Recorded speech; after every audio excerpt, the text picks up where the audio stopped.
Salam. Salam neydi? Artık başka yer. Yoğundu çok. Anne ne? Çok geçeydi. Kullanıcı adları bile var.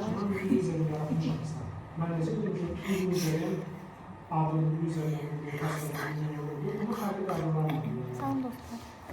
Kanalımızın Suallar videomuzun ikinci partındayız. Birinci sorularımızda çok sevindim.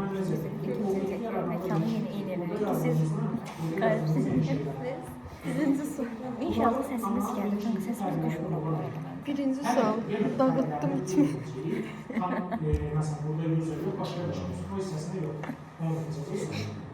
Ama tam dergi bilgisayar Sorry. bu user bilginin tipi, bu ise onun konstruktörü. Yeni terimleri bu onun konstruktörü. Objektin, klasın konstruktörü ne demektir?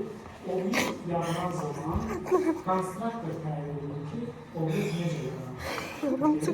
Konstruktör ise biz necə göstərir? Yəni, user klasında bir dənə konstruktörlərdən public user bu qədir. Bu qədir nə deyirsə, nəyə oxşuyur? Konstruktördə metodu oxşar bir şey. Metod deməmiz Özü yazır.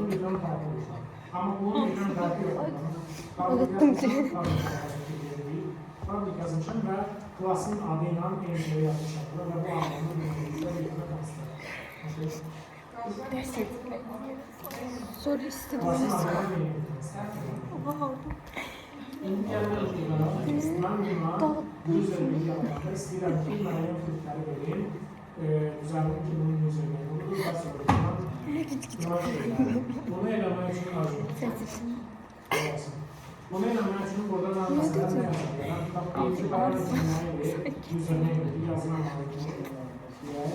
Password program məsələ bu və bir dənə bu var. E-mail'i da yazılan